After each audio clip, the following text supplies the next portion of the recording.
Neemias capítulo 13. Mesmo assentados, nós vamos proceder à leitura de maneira alternada de todos os versos deste capítulo 13. Naquele dia, se leu para o povo no livro de Moisés, achou-se escrito que os amonitas e os moabitas não entrassem jamais na congregação de Deus, porquanto não tinham saído ao encontro dos filhos de Israel com pão e água, antes assalariaram contra eles Balaão para os amaldiçoar. Mas o nosso Deus converteu a maldição em bênção. Ouvindo eles, o povo, esta lei, apartaram de Israel todo elemento misto. Ora, antes disso, Eliasibe, sacerdote, encarregado da câmara da casa do nosso Deus, se tinha aparentado com Tobias. E fizera para este uma câmara grande, onde dantes se depositavam as ofertas de manjares, o incenso, os utensílios e os dízimos dos cereais, do vinho e do azeite, que se ordenaram para os levitas, cantores e porteiros, como também contribuições para os sacerdotes. Mas quando isso aconteceu, não estive em Jerusalém, porque no 32º ano de Artaxerxes, rei da Babilônia, eu fora ter com ele, mas ao cabo de certo tempo pedi licença ao rei e voltei para Jerusalém. Então soube que mal Eliasibe fizera para beneficiar a Tobias, fazendo-lhe uma câmara nos pátios da casa de Deus. Isso muito me indignou a tal ponto que atirei todos os móveis da casa de Tobias fora da câmara. Então ordenei que se purificassem as câmaras e tornei a trazer para ali os utensílios da casa de Deus, com as ofertas de manjares e o incenso. Também soube que os quinhões dos levitas não se lhes davam, de maneira que os levitas e os cantores que faziam o serviço tinham fugido cada um para o seu campo. Então contendi com os magistrados e disse: por que se desamparou a casa de Deus? Ajuntei os levitas e os cantores e os restituí aos seus postos. Então todo Judá trouxe os dízimos dos cereais, do vinho e do azeite aos depósitos. Por tesoureiros dos depósitos pus Selemias, o sacerdote Zadok, o sacerdote Zadok, o escrivão, e dentre os levitas Pedaías, com o assistente deles, Anã, filho de Zacur, filho de Matanias, porque foram achados fiéis, e se lhe encarregou que se repartissem as porções para os seus irmãos. Por isso, Deus meu, lembra-te de mim e não apartes as beneficências que eu fiz à casa de meu Deus e para o seu serviço. Naqueles dias vi em Judá os que pisavam lagares ao sábado e traziam trigo que carregavam sobre jumentos, como também vinhos, uvas e figos e toda sorte de cargas que traziam a Jerusalém no dia de sábado, e protestei contra eles por venderem mantimentos neste dia. Também habitava em Jerusalém tírios que traziam peixes e toda sorte de mercadorias, que no sábado vendia aos filhos de Judá e em Jerusalém. Contendi com os nobres de Judá e lhes disse: que mal é este que fazeis profanando o dia do sábado? Acaso não fizeram vossos pais assim, e não trouxe o nosso Deus todo este mal sobre nós e sobre esta cidade? E vós ainda trazeis ira maior sobre Israel, profanando o sábado. Dando já a sombra às portas de Jerusalém, antes do sábado, ordenei que se fechasse, e determinei que não se abrisse, senão após o sábado, as portas. Coloquei alguns dos meus moços, para que nenhuma carga entrasse no dia de sábado. Então os negociantes e os vendedores de toda sorte de mercadorias pernoitaram fora de Jerusalém, uma ou duas vezes. Protestei, pois, contra eles e lhes disse: por que passais a noite de fronte do muro? Se outra vez o fizerdes, lançarei mão sobre vós, daí em diante não tornarão a vir no sábado. Também mandei aos levitas que se purificassem e viessem guardar as portas, para santificar o dia de sábado. Também nisso, Deus meu, lembra-te de mim, e perdoa-me segundo a abundância da tua misericórdia. Eu vi também naqueles dias que judeus haviam casado com mulheres asdoditas, amonitas e moabitas. Seus filhos falavam meio asdodita e não sabiam falar judaico, mas a língua de seu respectivo povo. Contendi com eles e os amaldiçoei, e espanquei alguns deles, e lhes arranquei os cabelos, e os conjurei por Deus, dizendo: não dareis mais vossas filhas aos seus filhos, e não tomareis mais suas filhas, nem para vossos filhos, nem para vós mesmos. Não pecou nisto Salomão, rei de Israel? Todavia, entre muitas nações não havia rei semelhante a ele, e ele era amado do seu Deus, e Deus o constituiu rei sobre todo Israel. Não obstante isso, as mulheres estrangeiras o fizeram cair no pecado. Dar-vos-íamos nós ouvidos para fazermos todo este grande mal, prevaricando contra o nosso Deus, casando com mulheres estrangeiras? Um dos filhos de Joiada, filho do sumo sacerdote Eliasibe, era genro de Sambalatel, horonita, pelo que afugentei de mim. Lembra-te deles, Deus meu, pois contaminaram o sacerdócio, como também a aliança sacerdotal e levítica. Limpei-os, pois de toda estrangeirice, e designei o serviço dos sacerdotes e dos levitas, cada um no seu misto. Como também o fornecimento de lenha em tempos determinados, bem como as primícias. Lembra-te de mim, Deus meu, para o meu bem. Vamos orar mais uma vez. Senhor, fala conosco nesta manhã, Pai. Edifica-nos com a tua santa palavra e o teu Santo Espírito. Abra o nosso entendimento, aclare o nosso entendimento, e que saiamos aqui, ó Pai, diligentes a servir o Senhor na tua palavra. Nós oramos em nome do Senhor Jesus Cristo. Amém. Meus irmãos, nós chegamos então na última parte desta série do livro de Neemias, e o tema é um tema que se repete no terceiro sermão dessa série. Eu usei este mesmo tema: perseverança na obediência. E se tem uma das marcas distintivas na vida do crente, na vida do cristão, é a perseverança. O primeiro-ministro britânico na Segunda Guerra Mundial, Winston Churchill, admoestou o seu povo durante a Segunda Guerra, afirmando: nunca desista, nunca, nunca, nunca, em nada, grande ou pequeno, importante ou não, nunca desista, nunca renda a força, nunca se renda ao poder aparentemente esmagador do inimigo. E eu estou citando isso porque parece que neste momento Neemias também está bradando, e quando chegamos no capítulo final de Neemias, é como se ele estivesse gritando para o povo, dizendo: nunca desista, nunca, nunca, nunca, jamais. Porque nós temos uma tendência de nos esquecer muito fácil da nossa vida, dos nossos compromissos.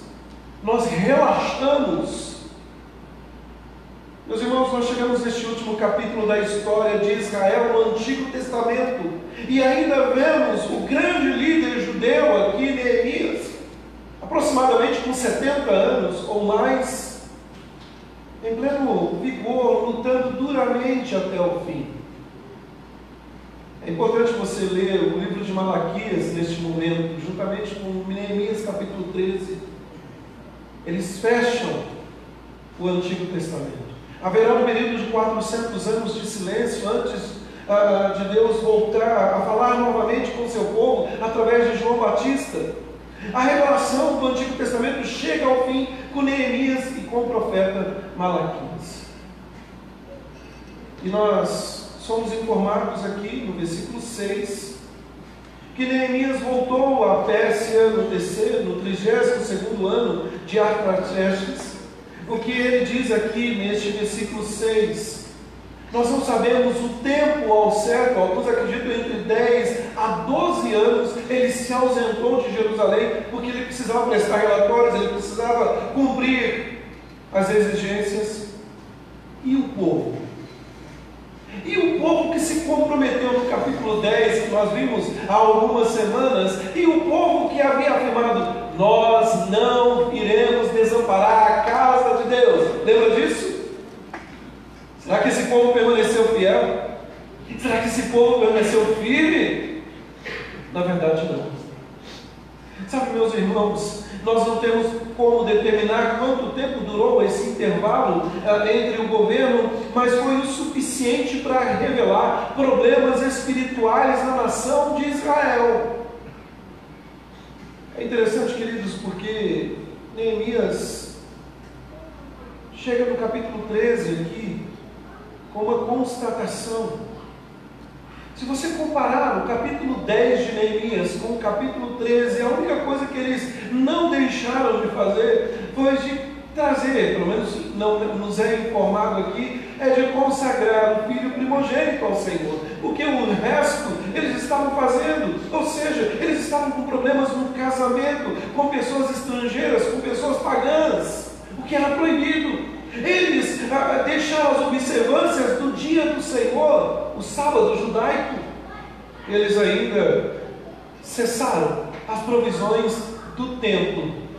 O que eu devo repetir daqui a pouco ocasionou então que os sacerdotes e os levitas fossem e saíssem para trabalhar.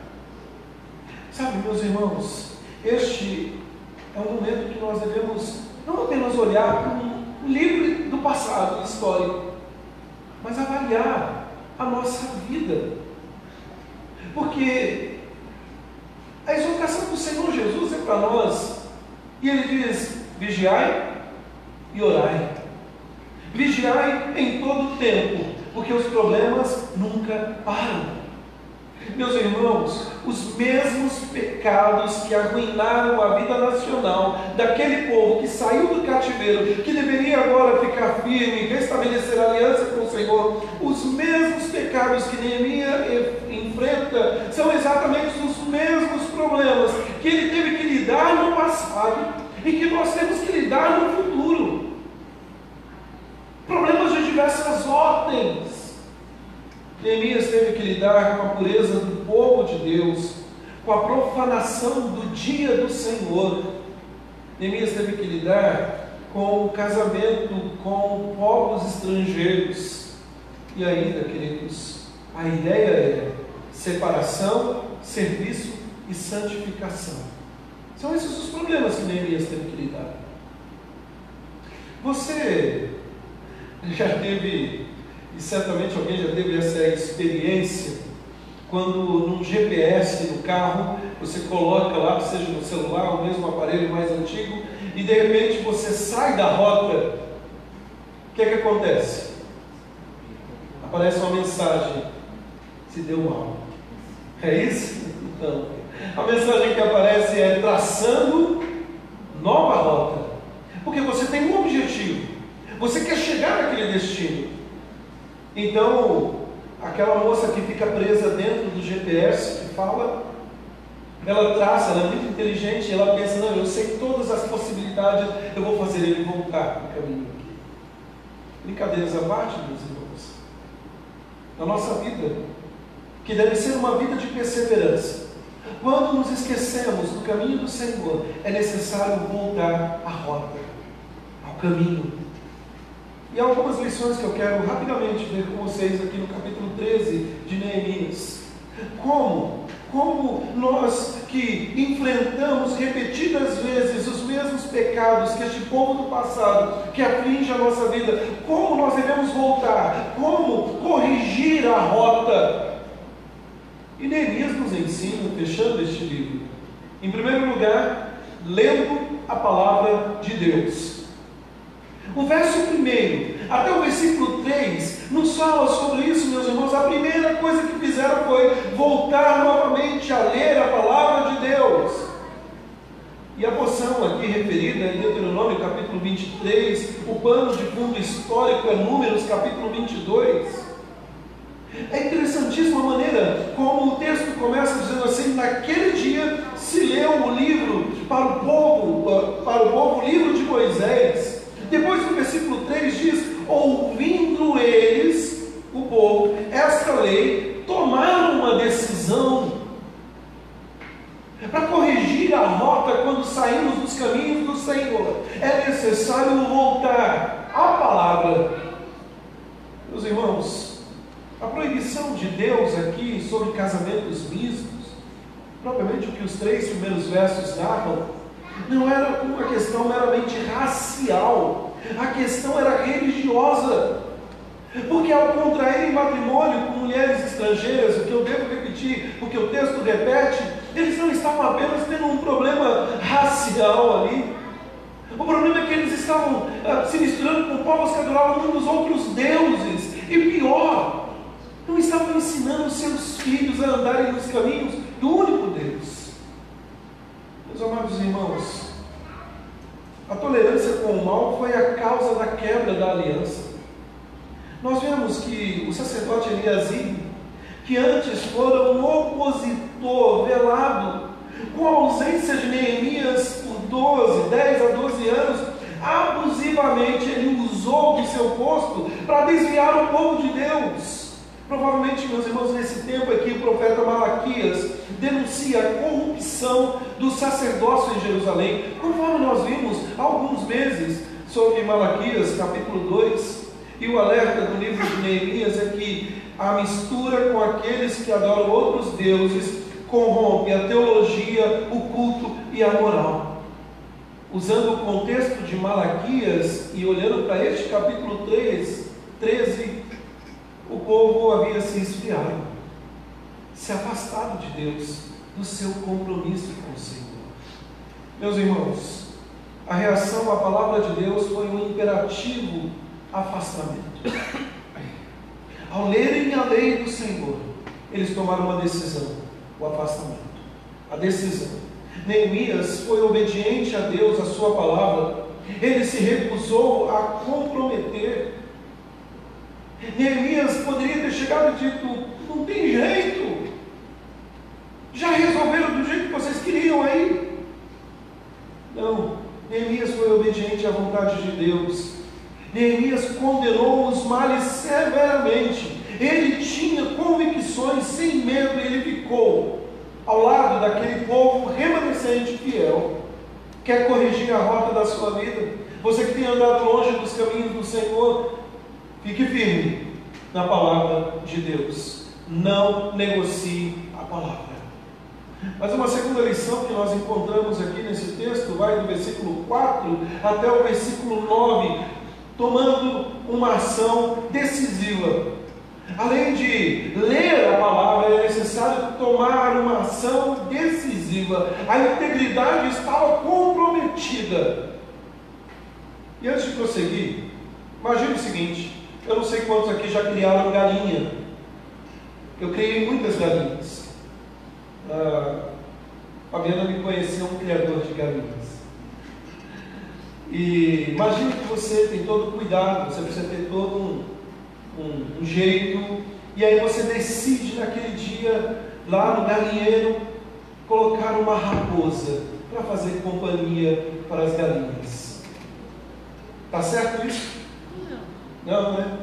Não está alegre? Sabe, meus irmãos, o que estava em jogo aqui era a integridade desse povo.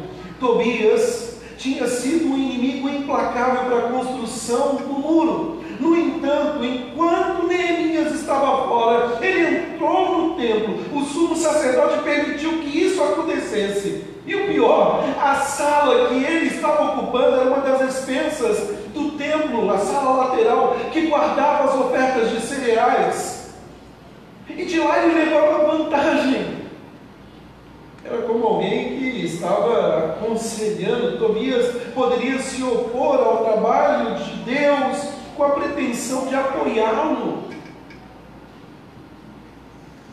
O sacerdote Eliasib se aparentou de Tobias, o amonita, e ele se tornou um aliado do inimigo. Ele fez aliança com próprio adversário, ele corrompeu o sacerdócio. Sabe, meus irmãos, o sumo sacerdote forneceu a Tobias quartos no templo, onde os artigos, o dízimo, as ofertas do templo normalmente seriam guardados. E como eu disse, é como você deixar uma raposa entrar dentro de um galinheiro. Neemias tomou uma ação decisiva. No versículo 6 até o versículo 9, quando Neemias encontrou o que havia acontecido no templo, ele explodiu com uma justa indignação. Neemias não fez um cara legal aqui, não, vamos dar um jeitinho, vamos conversar. Eu conversava com a Nathalie, minha filha, ontem, que quando eu estudava esse capítulo e lendo, parecia uma série aqui desses filmes modernos. Eu fico imaginando a cena. Neemias não pediu, por favor, senhor Tobias, vá para a casa da Eva, o cachorrinho dela chama Tobias. Por favor, saia. Não, Neemias arrancou, tirou, e mais, purifica, limpa. Meus irmãos, no versículo 6, Artaxerxes é chamado de o rei da Babilônia, porque o seu governo sobre o Império Persa incluía a Babilônia. E talvez seja por isso que Malaquias tinha em mente quando ele diz, por causa deste mal, lá em Malaquias capítulo 2, verso 2. Mas espera aí, Neemias, o homem que até agora parece ser totalmente temperado, o homem que parece, mesmo em face aos levantes dos inimigos, não brigou, ele teve toda uma estratégia, agora está irado. Não se desculpe por uma justa indignação. Assim como Malaquias, assim como Neemias e o próprio Jesus, que ao entrar no templo, não pediu licença para os mercadores, mas os arrancou dali. Não é lugar de vocês aqui. Meus irmãos, Neemias manteve o foco nos assuntos certos. Ele se recusou a deixar que as pessoas o acompanhassem. Ele sabia das suas prioridades e ele ficou nela. Ele manteve o foco nas suas metas, nos seus objetivos. Neemias continuou trabalhando para a correção permanente dos males da sua época. Neemias era um homem de oração, mas era um homem corajoso na presença de Deus. Ele era consistente na sua devoção ao Senhor. Neemias tomou medidas corajosas, porque depois de 12 anos você voltar, expulsando ali alguém que já praticamente enraizou, mas Neemias, meus irmãos, sabia que aquela era a vontade de Deus. E eu pergunto para você, como você tem lidado com o pecado na sua vida? Como você tem lidado com os Tobias que têm se alojado no templo do Senhor? Não estou dizendo a igreja literal aqui, mas eu estou dizendo o templo que é a nossa vida, o nosso coração. Você tem que lidar com isso frente a frente, todos os dias, mortificar a carne. Você não pode adiar o que deve ser feito. Quanto mais você espera, quanto mais você negocia com o pecado na sua vida, mais ele cresce e pior fica. Tobias conseguiu entrar por acordos ali. O que tem entrado na sua vida? O que tem entronizado no seu coração? O que tem levado você a se esfriar na fé? O templo do Espírito Santo está entulhado de imundícia, de contaminação. Você precisa fazer uma limpeza espiritual na sua vida. E fazer uma limpeza espiritual na sua vida não é fazer uma meditação todo dia de manhã, afirmando frente ao espelho, eu sou bom, eu sou bom. Fazer uma limpeza espiritual na sua vida requer olhar para a palavra de Deus e ser confrontado por ela. E não negociar com o pecado. As atitudes, os pensamentos, os comportamentos, os compromissos, todas essas ações diminuem quando nós deixamos o Tobias da nossa vida confortavelmente no templo que somente o Senhor Jesus deve reinar que é a nossa vida. Ah não, pastor, mas eu fiz uma salinha aqui no meu coração. Deus é o centro, viu, pastor? Mas eu tenho um aliadinho aqui. Ah, pastor, esse pecado é muito difícil de lidar. Eu vou deixar só um espacinho.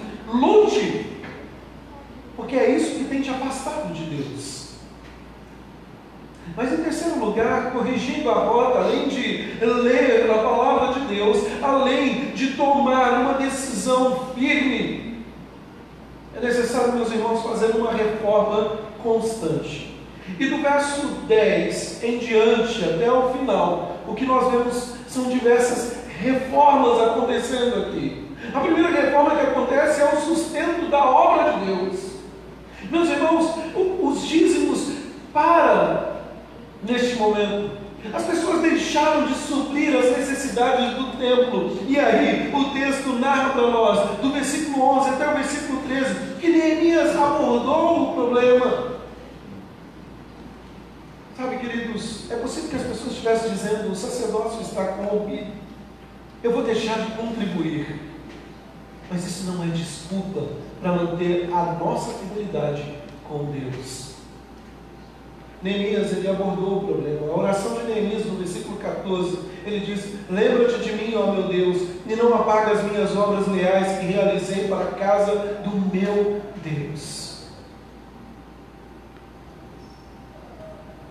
As pessoas provavelmente perderam a confiança na liderança espiritual e deixaram de abençoar a obra de Deus. Ontem, no velório do pastor Ailton, o pastor que estava com a palavra terminou dizendo que a nossa vida é muito parecida com um livro, de fato, e que a última página deste livro são as pessoas que vão escrever. Mas enquanto ele falava isso, eu fiquei pensando: será que na última página do meu livro não poderia ser considerado mãos estendidas dizendo: Pedro, agora que você está diante de mim, o que você fez com a vida que eu te dei? Você foi fiel? A minha obra, o que você fez com ela? Pedro, você teve uma oportunidade ímpar. Não tem mais como voltar, Pedro. E a história da minha vida não foi escrita por homens, foi pelo Senhor, mas há uma responsabilidade que Ele me deu. O que eu tenho feito com aquilo que Ele tem colocado nas minhas mãos. A segunda reforma que aparece aqui é a reforma do dia do Senhor. Vai do verso 15 ao verso 22. Meus irmãos, o dia do Senhor, aqui no contexto do sábado judaico, tornara-se novamente secularizado e profanado. As pessoas não estavam mais nem aí. O culto era apresentado a Deus de qualquer maneira. Os vendedores de Tirion trouxeram peixes para o mercado, estavam ali negociando tranquilamente, perdeu-se o sentido. E observe, meus irmãos, as palavras. Há uma série de palavras utilizadas aqui, e só por uma questão de tempo eu vou passar rapidamente por elas, que Neemias usa. No verso 15 ele diz assim: protestei, ou na tradução do texto, admoestei. Depois, no versículo 17, contendi ou repreendi os nobres de Judá. E ainda no versículo 19 ele diz: ordenei. No mesmo verso, determinei, ou seja, ele comandou.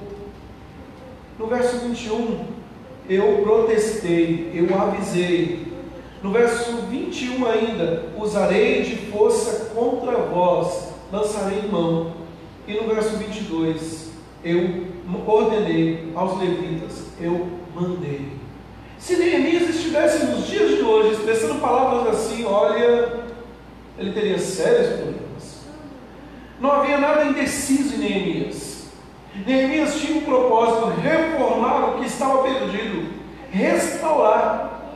Meus irmãos, Neemias, ele mandou, ele repreendeu os nobres, ele trancou os portões da cidade, ele dirigiu os mercadores para fora dos portões, ele ordenou para os levitas que guardasse a cidade no dia do sábado, que não tivesse nenhuma atividade, não meramente, vamos dormir e ficar quieto, não, porque aquele dia é dia do Senhor. E o problema é que hoje, meus irmãos, nós olhamos o domingo como se fosse um dia qualquer. Tanto faz estar na igreja quando está em outro lugar. Tanto faz estar cultuando a Deus quanto assistindo não vou falar Faustão hoje de novo não, mas assistindo outros programas. Tanto faz. Nós não mais restauramos o dia do Senhor, não estamos atentos ao dia do Senhor. É estranho algum comerciante colocar na porta, por exemplo, de um restaurante ou uma loja: estamos fechados porque é dia do Senhor. Como em muitos lugares nós encontramos isso. É um testemunho. Não é a idolatria do dia, é a consciência que este dia, dentre 7, é um dia em que eu e a minha família servimos ao Deus vivo, adoramos ao Senhor. Mas mais um culto, ir para a igreja, ficar ouvindo lá o Fábio e a Clélia. Amém. Mas é mais do que isso, como foi bem dito no começo. Eu estou aqui para adorar a Deus e para ouvir a voz dele. Mas além do sustento da obra do Senhor, além da reforma do dia do Senhor, o verso 23 em diante, ele fala da reforma da família. E é interessante, meus irmãos, que o casamento com nações pagãs assolou Israel, levou o povo ao paganismo, à idolatria, um afastamento de Deus.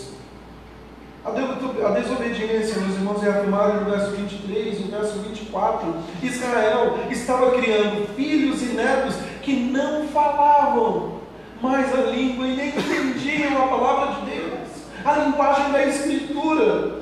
O Mário e a Raquel se comprometeram agora, e eu até quero dizer que a doutrina a partir de hoje era para ser surpresa, mas vou quebrar a surpresa, Mário e Raquel. Vocês vão receber por escrito essas perguntas que vocês se comprometeram, para que vocês guardem e sejam lembrados, assim como todos os outros pais posteriormente. E o Mário e a Raquel se comprometeram a ensinar o Joaquim a jogar videogame, a ser um bom advogado ou um bom médico. Não, se comprometeram a ensinar o Joaquim a ler, mas não para ler um livro de receita, mas para que ele por si só leia a Sagrada Escritura, a palavra de Deus. Que compromisso! Olha a educação, meus irmãos, indo muito além do que desejar que o meu filho ou a minha filha seja um bom profissional. Eu desejo que a minha filha e o meu filho tema a Deus. E ao invés de criticarmos, dizendo: mas esse negócio de casamento misto, isso é balela, isso é tudo. Não, é o entendimento que o Senhor é Senhor da minha casa, da minha família. E não dá para ter uma casa dividida. Neemias, ele usa expressões fortíssimas. O versículo 25, eu tive que ler algumas vezes, e ele começa dizendo assim: eu os amaldiçoei, eu espanquei alguns deles. Eu estou gostando dessa ideia aqui do verso 25. Aí ele continua: eu arranquei os cabelos. Estou vendo alguns irmãos assim: Senhor, misericórdia. E eu conjurei a Deus, os conjurei a Deus. O que Neemias está fazendo com isso aqui? Meus irmãos, Neemias amaldiçoou, não significa que ele usou de palavrões, não significa que ele usou o nome do Senhor em vão. Neemias amaldiçoou-os no sentido de que os tratava com desprezo. Por quê? Porque eles estavam insultando não a igreja, eles estavam insultando o nome do Senhor com suas atitudes. Ele também ficou muito duro. A expressão aqui, arrancar-lhe os cabelos, significa que, me perdoe que eu vou dizer, talvez vai ser forte, não sei se eu devo dizer aqui, mas eu vou dizer: algum momento de repreensão do seu filho e da sua filha que tentou fugir de você, você já o pegou pelos cabelos? Se você não fez isso, é uma delícia, meus irmãos. Brincadeira à parte. Em alguns momentos, quando o filho quer ser escorregadio, não tem outro lugar para pegar, a não ser nos cabelos. Então, uma boa lição: mantenha os seus filhos carequinha, igual o Joaquim, que aí não dá para pegar nos cabelos. Mas brincadeira à parte, meus irmãos, a ideia é, mesmo que tentem escapar, eu os seguro pelos cabelos, porque vocês precisam entender. Nathalie e Sara, não é para falar nada do que nós fazemos dentro de casa, ok? E eu termino, meus irmãos. Dentro dessa reforma toda, como você tem reformado a sua vida? Não estou falando por causa da igreja, não. Para com isso, para com isso. Eu não faço isso porque a minha igreja proíbe. Não, a nossa igreja não proíbe. Eu não uso tal roupa porque a igreja proíbe. Eu não faço isso porque a igreja proíbe. Eu guardo o dia do Senhor porque a igreja mandou. Eu faço tal coisa porque a igreja... Não. Eu não faço porque isso é uma afronta ao meu Deus. É a honra dele. E você sabe o que o Senhor requer dos seus filhos, a sua nação, o seu povo? Santidade de vida. Eu termino o livro de Neemias olhando para algo que fica latente: santidade, consagração. Meus irmãos, será que nós temos pecados favoritos? Será que nós estamos permitindo coisas entrar na nossa vida sorrateiramente? Assim como Neemias, nenhum pecado pode permanecer em você. Você precisa, se necessário for, arrancá-lo pelos cabelos. O seu lugar não é aqui, é ofensivo ao meu Deus. Neemias entendeu a vontade de Deus. E esse é o primeiro requisito dos filhos de Deus. Nós gostamos muito de orar dizendo: Senhor, qual é a tua vontade? Ele responde: minha vontade está aqui. A rota está aqui. O caminho é esse. Meus irmãos, Neemias foi um grande construtor, reformador, líder judeu, um homem com sua fé focada no Senhor. Ele concluiu o seu testemunho com fidelidade, orando a Deus, dizendo: lembra-te de mim, ó meu Deus, para sempre. Ele termina o livro assim: lembra-te de mim para o meu próprio bem. Mas nas palavras de Neemias é como se ele estivesse dizendo: e Senhor, por favor, que eu nunca me esqueça de Ti. Nós somos hábeis, meus irmãos, de assumir compromissos, mas infelizmente não olhamos com atenção o que é assumir este compromisso. Por causa da igreja? Não. Por causa do Senhor da igreja é que você deve honrar o nome dele. Deus nos abençoe, que possamos de fato, ao terminar a nossa vida, a nossa jornada, dizer como o apóstolo Paulo: combati o bom combate, completei a carreira, guardei a fé, e agora no futuro que está me aguardando é uma coroa de justiça. O justo juiz me concederá naquele dia. Deus os abençoe, meus irmãos. Vamos corrigir a rota da nossa vida. Será que você hoje não tem esse estado apático, frio na fé? Leia a palavra, ore, fale com o Senhor, tome decisões que talvez vão ser necessário abandonar coisas essenciais para você, mas decisões firmes, de mudança de vida, e dia após dia, faça reformas, como o texto diz, no sistema da obra de Deus, não apenas na igreja, mas na sua vida particular, no sustento da sua família, restabelecendo o dia do Senhor. Pastor, é o meu dia. Desculpe, querido, se você tem dito isso, que o domingo é o seu dia, você que diz que é crente, salvo em Jesus Cristo, ainda não entendeu que esse dia não é seu.